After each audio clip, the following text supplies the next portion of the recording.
मुशाहिद साहब, आपके तजिए से बहुत लोगों को तकलीफ हुई जो जारी बात है पाकिस्तान से भागे हुए हैं। जारी बात है उनको बड़ी तकलीफ भी, आई एम श्योर वो तकलीफ आप तक भी पहुंची होगी। और कुछ जी। मुझे पता चला और आपने भी बताया कि कुछ आपके जो ताल्लुक कभी किसी प्रोफेशनली किसी दोस्त से था भारत में, वो भी खत्म हो गया, उनको भी आपके तजिए से बड़ी तकलीफ पहुंची।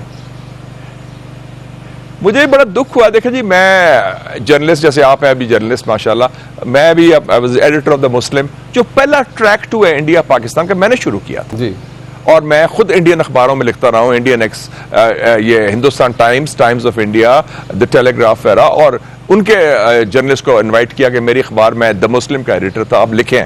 और मेरे ख्याल में ये कम्युनिकेशन होना चाहिए, सिविलाइज्ड होना चाहिए, इख्तलाफ अपनी जगह, लेकिन अब क्योंकि हम हमसाए भी हैं, लेकिन इख्तलाफ राय होता है, हम भी करते रहे हैं, वो भी करते रहे। लेकिन जो इस दफ़ा मैंने देखा मुनीब साहब, मुझे बड़ा दुख भी हुआ, अफसोस भी हुआ कि हम कहते थे इंडिया जमहूरियत है, इंडिया एक सेकुलर मुल्क है, इंडिया एक बड़ा लिबरल मुल्क है। उनके जो मीडिया के सरकर्दा लोगों ने जो एक बड़ा शर्मनाक किरदार अदा किया है। झूठ तो अपनी जगह चले, डिसइंफॉर्मेशन भी चलती है, लेकिन एक जो बुग़्ज़, एक तासुब, एक नफरत का मुजाहरा किया। आप लोग कह रहे हैं डिसमेंटल पाकिस्तान, लोग कह रहे हैं न्यूक पाकिस्तान, और ये लोग हैं जो वजीर रह चुके हैं, ये लोग हैं जो चीफ एडिटर हैं अखबारात के रह चुके हैं, ये हैं, और ये लोग हैं जो मेंबर्स ऑफ पार्लियामेंट हैं, नॉट ओनली बीजेपी, दूसरे भी। तो ये इसके फिर क्या गुफ्तगू रहनी। हमारे साथ पैनल में आते थे Washington, London, track two, this and that, आपको पता है सारा जो चलता रहता है। तो अब क्या, अगर ये तो रेड लाइन क्रॉस कर ली हमारी, जो पाकिस्तान हमारे लिए रेड लाइन है, and on that there can be no compromise. और अल्लाह मुझे तो खुशी हुई कि पाकिस्तान ने जिस तरह हमने जवाब दिया, उनका तकब्बर खत्म किया। और मैंने कहा था मोदी विल ब्लिंक, इसकी जरूरत नहीं होगी, Pakistan will hit back very hard. क्योंकि हमारा इस वक्त, आप तो खैर यू आर वेरी यंग माशाल्लाह, लेकिन I was a kid when I saw the 65 war. बिल्कुल ठीक। सितंबर 65 का जज्बा मुनीब साहब मैंने 2025 में मई में देखा है। वही जज्बा, वही जोश, वही वलवला, एंड एक और चीज, खौफ का खात्मा। कोई खौफ नहीं कि हिंदुस्तान क्या करेगा, बल्कि लोग कहते हैं मुझे, यार क्या इंतजार क्यों कर रहे हैं हम लोग, पहले क्यों नहीं करते। So they were itching for it and they were not scared. तो that's a sign of a very dynamic, जिंदा दिल कौम माशाल्लाह। तो ये एक बड़ा, और जो कौम की यकजहती हुई है विद आर्म फोर्सेस, एक पेज पर, सिर्फ नहीं एक पेज पर, बड़े मुकम्मल यकजहती कि जी ये हमारा दुश्मन है, हमने मिल के मुकाबला करना है। तो मेरे ख्याल में ये पाकिस्तान, और चर्चिल की किताब में पढ़ा था, देयर फाइनेस्ट आवर, उन्होंने लिखा था वर्ल्ड वॉर 2 के बारे में, this was our finest hour that we rose to the occasion. माशाल्लाह। बिल्कुल। अच्छा मुशाहिद साहब, आपने क्योंकि बड़ा क्लोजली देखते हैं कि आपने पहले भी प्रेडिक्ट किया कि Modi will blink, and obviously that's what exactly happened. But अब इशू ये है कि, और मैंने कहा था ट्रंप विल इंटरवीन, मैंने ये भी कहा था अमेरिका विल इंटरवीन। ऑल्दो हमें लग रहा था एक दिन पहले जेडी वैंस कह रहे हैं एक इंटरव्यू के अंदर कि कोई वो हमारा ताल्लुक नहीं है, ये we can not make them do stuff. But अब मुझे ये बताइए कि सर CNN पे, I am sure you must have come across, एक स्टोरी है अबाउट सम क्रिटिकल इंटेलिजेंस जो कि मिली अमेरिका को, and obviously they rush to, या इंडिया ने उनको रश किया है, जो भी था। अब मोदी ने आज अपनी स्पीच में कहा है कि हम न्यूक्लियर किसी उससे ब्लैकमेल नहीं होंगे। यहां डिफेंस मिनिस्टर कह रहे हैं we never even got close to it. So exactly what can you assess कि क्या हुआ होगा दैट स्ट्रक द अमेरिकन्स और स्ट्रक द इंडियंस? चले दो पार्ट्स में दे लेता हूं आपका सवाल। पहला जो जेडी वैंस ने जो फरमाया, जेडी वैंस ने कहा 2 दिन पहले, मैं ख्याल में 8 तारीख को कहा था उन्होंने कि जी लंबा चौड़ा इंटरव्यू में कहा कि it's none of our business, मतलब आप जाने और अपना काम जाने।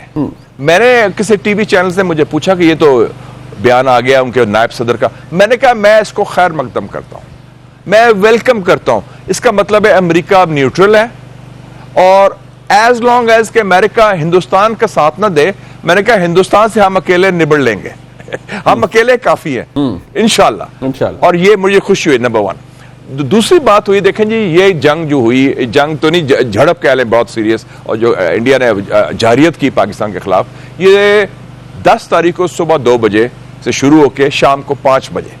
सो वी आर टॉकिंग ऑफ रफली 15 आवर्स। बल्कि मैं अगर कोई मूवी डायरेक्टर होता या मूवी प्रोड्यूसर होता तो I produce a movie in Hollywood. 15 hours that change south Asia. पूरी जो साउथ एशिया का लैंडस्केप है और हिंदुस्तान पाकिस्तान ताल्लुकात, उसकी बुनियाद जो है तब्दील होगी ये 15 घंटे में। बिल्कुल। 2 बजे उन्होंने हमला किया, जारियत की, 4:30 हमारा जवाब शुरू हुआ और हमने उनका तिया पांचा कर दिया। हर लेवल से जवाब उन्होंने 6-7 जगह किया, हमने 26 जगह किया। दिल्ली में ड्रोन्स जा रहे हैं हमारे, उनकी सारा इलेक्ट्रिसिटी ग्रिड बंद हो गई है, उनके S-400 अटैक हो रहे हैं, सारा हो रहा है। तो कोई 10:30 बजे आप ही के चैनल में शायद मैंने खबर सुनी जी कि नेशनल कमांड अथॉरिटी का इजलास बुला लिया गया। जी जी। जब ये खबर आई, नेशनल कमांड अथॉरिटी का मतलब है कि जो हमारा एक कमांड बना हुआ है, जब से हम न्यूक्लियर पावर बने थे, आपको याद है 1998 में मियां साहब प्राइम मिनिस्टर थे, मैं इंफॉर्मेशन मिनिस्टर था, भी वो द चीफ स्पोक्समैन बिल्कुल उस वक्त। तो उसके बाद हमने कहा कि as a responsible nuclear power हम एक सिस्टम बनाते हैं, नेशनल कमांड अथॉरिटी, जो अंडर द प्राइम मिनिस्टर होता है, उसमें सारे सर्विस चीफ होते हैं, उसमें न्यूक्लियर एसेट्स का हवाले से वो 2000 से चल रहा है, बड़ा कामयाब सिस्टम है 25 सालों से। जब उसकी खबर सिर्फ आई, और वो भी सरकारी खबर नहीं थी, गालिबन वो टीवी चैनल्स पर आई जी, पंजाबी कहना उन्हें मां मर गई, वो तो चीखा निकल गया, ये रोते गए, दे वेंट क्राइंग, उधर से चीखें निकली उनकी। उनका एक व्यू है, मैं कहता मजाक से इंडिया में भी कह चुका हूं मैं, बाय द वे जो बात अभी मैं कहने लगा हूं, कि उनका व्यू, उनके पास what I call they have, ये हिंदुत्व वाले जो खास तौर पे हैं, जो बहुत नफरत करते हैं मुसलमानों को, उनका एक व्यू है what I call the Mahmud of Ghazni complex. वो समझते हैं कि जो मुसलमान शुमाल से आता है ना, ये कोई बड़ा मरॉडर है, महमूद ऑफ गजनी है, ये आके पता नहीं इसकी नजरें दिल्ली सोमनाथ कहाँ है। तो एक थोड़ा सा खौफ भी है उनको कि इनको क्या है।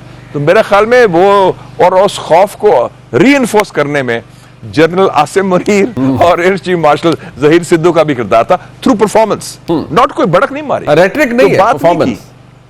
रेटरिक कोई नो रेटरिक, और कोई जबान से निकला नहीं। Action speak louder than words. हमने बता दिया कि जनाब, we can hit you hard, we can hit you where it hurts, and we will respond and will not take it lying talk, और आप विल मेक यू ब्लिंक। और बुली का क्या होता है मुनीर साहब? बुली आपको डराता है, धमकाता है, धमकी देता है, और फिर अगर आपको कहते हैं ना पंजाबी में दफा यरकानवे लगा दे आप, वो यरक नहीं जाते, वो खुद यरक जाता है, he backs off. That's what happened. और रोते गए अमेरिका के पास, उनको ये बड़ी खास मैसेजिंग और सिग्नलिंग, ये general Zia was an expert in that, वो करते थे 80s में, किया था 2-3 दफा, कि जिस वो न्यूक्लियर की बात कर देना तो इंडिया बैक्ड ऑफ। तो ये हमने कुछ नहीं किया ना, हमने कोई ऐसी अंधिया दिया खुदा ना खास्ता, we are a very responsible nuclear power. हमने सिर्फ कहा कि नेशनल कमांड अथॉरिटी की मीटिंग कॉल हो गई है, कोई टाइम नहीं बताया, कोई वेन्यू नहीं बताया, लेकिन उस खबर से ही इसको इतना खौफ आया कि देन एवरीथिंग, वो कहते हैं पंजाबी चक वकर बह गए, that was the end of it. So that was the turning point. इसमें न्यूक्लियर ब्लैकमेल नहीं था, किसी किस्म का blackmail, we don't do that. और हमने तो जो काम किया, ऐलान किया, हमने तो अनाउंस किया, और हमने सच भी बोला कैजुअलिटीज क्या हुई हैं, किधर अटैक हुए हैं, what was hit, what was not hit.